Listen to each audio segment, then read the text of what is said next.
নিশা মহানগৰীৰ কৃত্ৰিম বানত উৰণ সেতুত আবদ্ধ শ বাহন।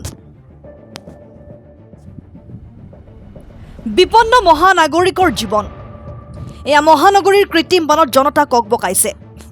ভোকে পিয়াহে ৰাজপথত আবদ্ধ ৰাইজ। বহুতৰে বাহন বিকল হৈ পৰিছে।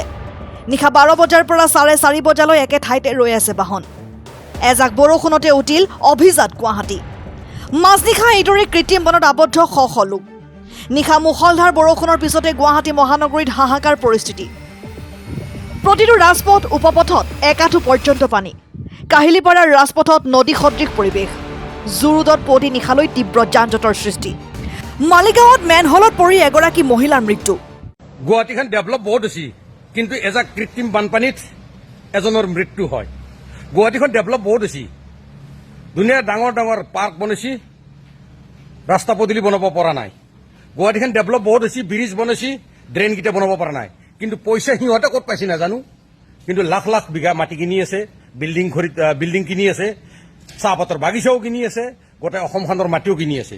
গতিকে গুৱাহাটীৰ যেতিয়া সিহঁতে ড্ৰেইনকেইটা ভালদৰে বনাব পৰা নাই, গতিকে ডেভেলপ মানে আমি কি বুজি পোৱা নাই। গতিকে আপোনালোকে যদি বুজি পাইছে, এজাক কৃত্ৰিম বানত গোটেইখন গুৱাহাটীত তল যায়। আজি আমি 50 বছৰ হ'ল, গতিকে 50 বছৰৰ পৰাই দেখি আছো। গতিকে গুৱাহাটীৰ ড্ৰেইনকেইটা ভাল কৰিবৰ কাৰণে কাৰো এনেকুৱা সক্ষম নাই নেকি? যদি সক্ষমে নাই, তেতিয়াহ'লে আপোনালোকে আগবাঢ়ি কিয় ৰাইজৰ মাজলৈ আহে? তেতিয়াহ'লে আহিব নালাগে ৰাইজৰ মাজলৈ। প্ৰতিশ্ৰুতি দি যদি প্ৰতিশ্ৰুতিটো যদি আপোনালোকে আধৰুৱা কৰি থৈ দিয়ে, তেতিয়াহ'লে ৰাইজে আপোনালোকক কি আঁকোৱালি ল'ব জানো? কিন্তু লৈছে, কিহৰ কাৰণে লৈছে সেইটো আমি ভালদৰে জানো।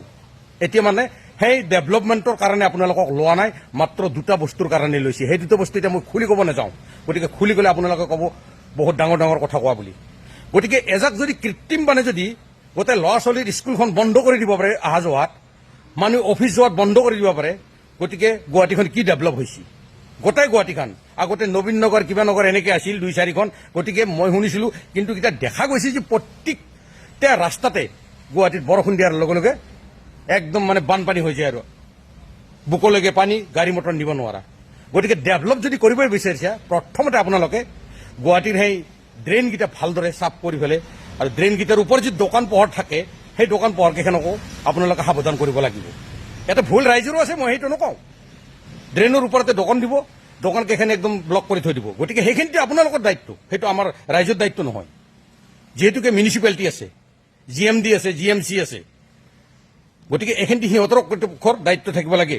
সিহঁতে কৃতপক্ষই আহি পেলাই কামখিনি নকৰে, ৰাস্তা দি চাই গুচি যায়। গতিকে এনেকুৱাকে যদি কৃত্ৰিম বানেৰে আমি সেই বানৰ মাজত থাকিব লাগে, তেতিয়াহ'লে আমি থকাতকৈ নথকাই ভাল। আজি ডাঙৰ এখন ব্ৰিজ বনাই দিছে, তাতে যে সকলো চেলফি লৈ আছে, গান মাৰি আছে, ৰিলছ বনাই আছে, কিন্তু সিহঁতে ভাবিছে ডেভেলপ এইটোৱে। কিন্তু মই আগতে কৈছিলোঁ যে ডেভেলপ সেই ব্ৰিজখনেই নহয়। ব্ৰিজখনত যিমান টকা গৈছিল তাৰে আধা টকাও নাযায় গুৱাহাটীৰ গোটেইখিনি ড্ৰেইন বনাব লাগিলে। গতিকে সেই ব্ৰিজখন আজি যদি 5 বছৰ পিছতো বনালে হয়, সেইটো চলি গ'ল হয়। কিন্তু প্ৰেজেণ্ট টাইম যদি ড্ৰেইনকেইটা ভালদৰে বনাই দিয়ে, তেতিয়াহ'লে মানুহৰ একো কষ্ট নহ'ল হয়। আৰু এতিয়াও সেই ৰাস্তাটোৰ কাৰণে সকলোৰে অসুবিধা হৈ আছে। গতিকে আপোনালোকে বেয়া নাপাব এই ভিডিঅ'টো মই বনোৱাৰ কাৰণে। যোৱাকালি এজনৰ মৃত্যু ঘটাৰ কাৰণে মই এই ভিডিঅ'টো বনাব লগাত পৰি গ'ল।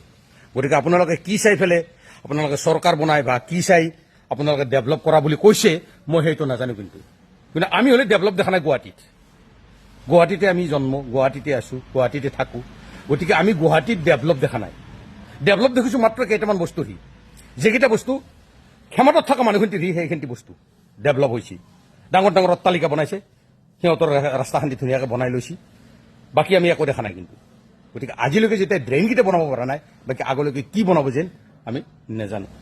Thank U.